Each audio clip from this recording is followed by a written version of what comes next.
You're listening to the Faeries and Folklore podcast by Ronel. I'm dark fantasy author Ronel Janse van Vuuren. With nearly a decade of digging around in dusty folklore books, researching creatures of imagination that ignited my curiosity, I'm here to share the folklore in a nutshell and how I reimagined it for my writing in An Origin of the Fae. This is the Faeries and Folklore podcast. Hi, I'm your host, Ronel Janse van Vuuren. You can just call me Ronel. In today's episode, we're continuing our exploration of the Faerie.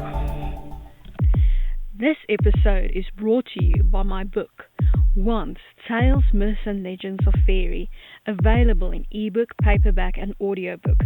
Go to ronelthemythmaker.com/my-books for more.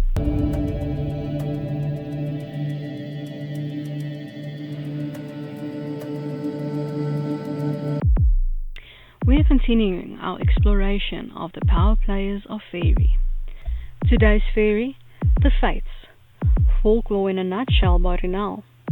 The Norns, Morai, Pakai, Haddas, Faeries, or whatever you want to call them, the Fates are fate personified. They control the fate of gods and mankind. Usually the Fates are three women who are often portrayed as spinning and cutting the skein of life. The truant figures can be found in Greek, Norse, Lappish, Indian and Irish myth under various names. The Fates sometimes appear as an old woman, the past, a young woman, the present, and a veiled woman, the future. Though they can all look similar, depending on the region, the loom of fate is woven with either thread or entrails. And now for my interpretation of the Fae, in An Origin of the Fae, the Fates. The Fates rule the destinies of all Fae and mankind. They also decide the fate of those not so easily classified. Even the Kushi are wary of them. They can take on any form. Sometimes they like to be seen as all crones sharing a single eye. Other times they are seen in the passing seasons of life, a young woman, a middle-aged woman, and an old woman. They can also appear as formless hooded entities. Whatever their appearance, they are to be feared and revered. They are spools of thread made up of time, life, disease, etc. that they use to weave tapestries. For fun, they watch the reactions of those who believe that they have more power than others, like the Valkyries and Faeries.